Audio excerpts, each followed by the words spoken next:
Good morning, my people, my people, my people. My name is Chief Strongblood. I am St. Vincent and the Grenadines' favorite and most hated son. I am the diaspora machismo.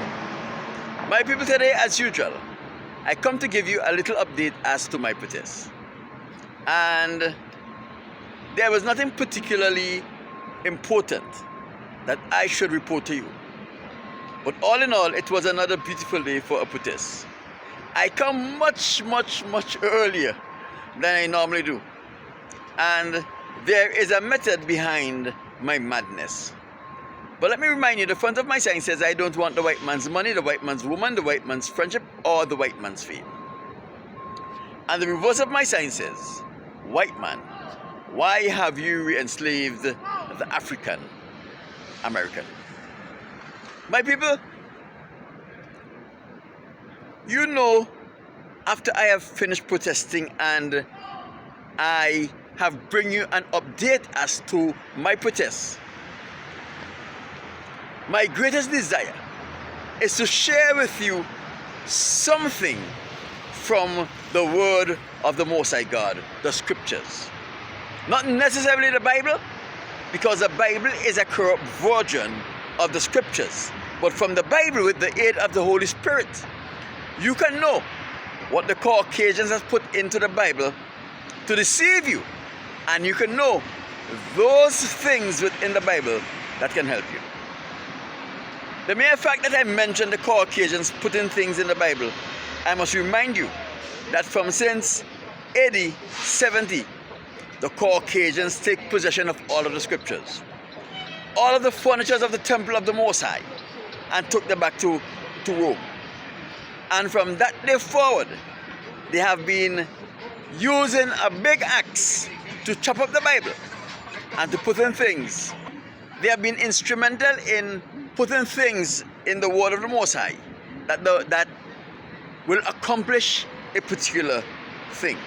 And that is to keep the world slaves, especially the Israelites, and to keep the Israelites slaves forever.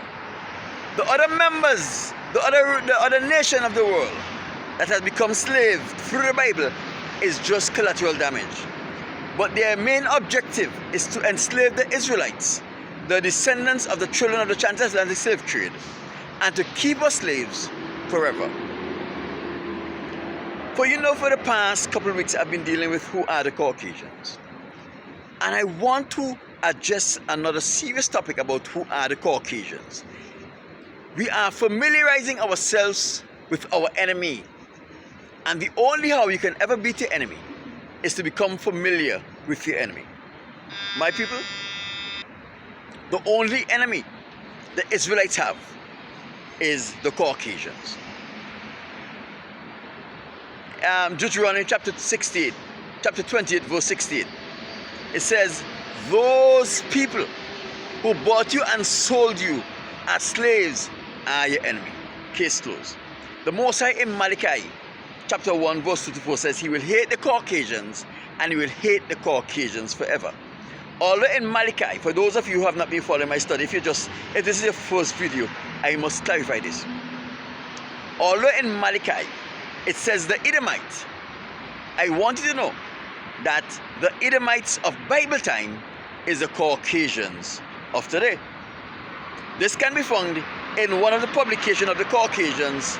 The Jews have a publication named Chabad, and in Chabad, the online version, chabad.org, in discussing 14 things you must know about Esau, they says in fact number 12 that Esau or the Romans are Edomites, and they credited the Duke Magdiel, which is written in the Bible, I think is in Genesis chapter 36, the lower verses, that Magdiel is the progenitor or the father of the Romans. I told you that the Caucasians was responsible for, and is responsible for demon possession, and that is why they lure people into practices that will cause the Most High Spirit to deter from those people and devils and demons possesses them. Remember in Revelation chapter 13 verse 1 and 2, we learn that Satan gave to the Caucasians nation his power, his seat, and his great authority. And we also learn that his great authority is control over the demonic world. So that is why they encourage people into those activities that allow the Spirit of the Most High God to depart from them. And when the Spirit of the Most High God is absent in anyone's life, devils and demons possess them.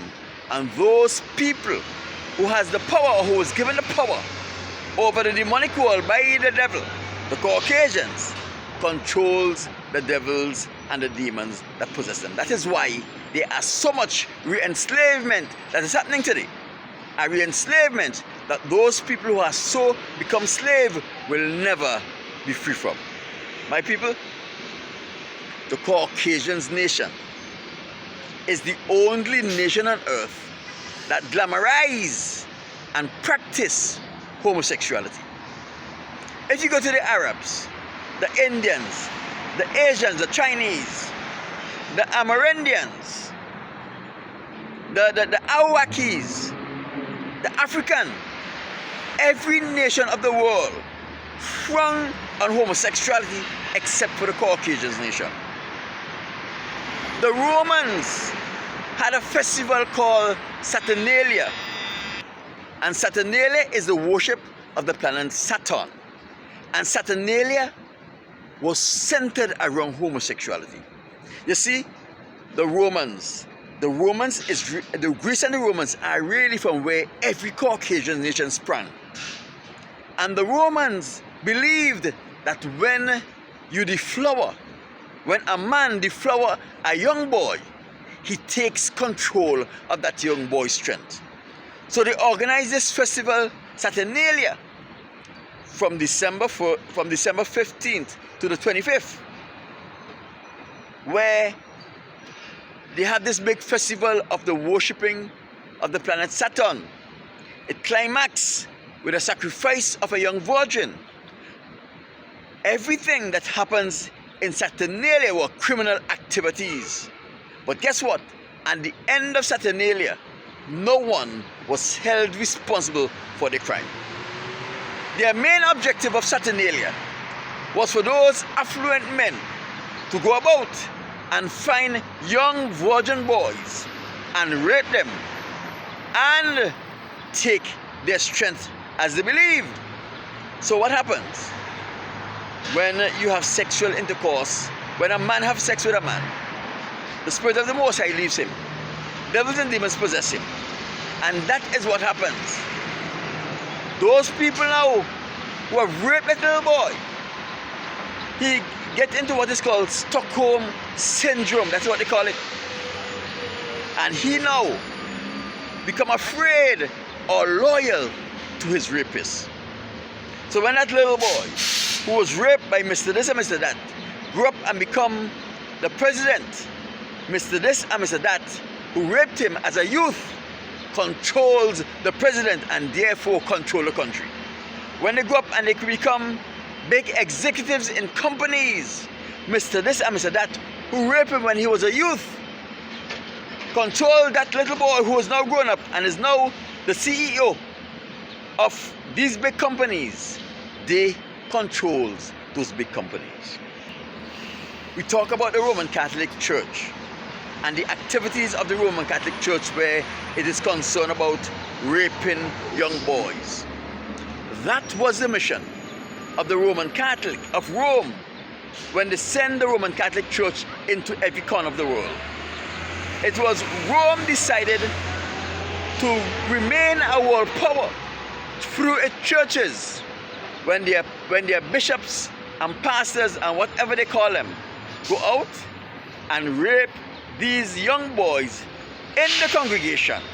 These young boys grow up and become affluent men in the society, and the bishop or the pastor was whoever they call the what? The Roman priest controls those young men who they have raped in their churches. and they controls the wealth of the country, of the churches. That is why, no matter where you go in this world, in every city of every country, you can find a Roman Catholic church. Because Rome decided to control the world through its churches and through its priests. Have you ever wondered why in this generation, the only nation on earth that instigates homosexuality and normalize homosexuality is the Caucasians nation? My people, if you are a homosexual in America or in anywhere in Europe, you are protected by the law. Why? Because the Caucasians knows that if they can get the entire world to participate in homosexuality and the spirit of the Most High leaves the entire world, the devils and the demons is going to possess the entire world. According to Revelation chapter 13 verse 1 and 2, Satan have already bestowed to them, the Caucasians, his great authority, which is control over the demonic world. And those who controls the demons that possess you, re-enslaves you, controls you, and there is nothing that you can do about it, because they are able to inflict great pain, torment, and agony upon you through those demons that possesses you. My people, this is another aspect of who the Caucasians are. My name is Chief Strongblood. I am St. Vincent and the Grenadines' favorite and most hated son. I am indeed the diaspora machismo. I'll talk to you soon.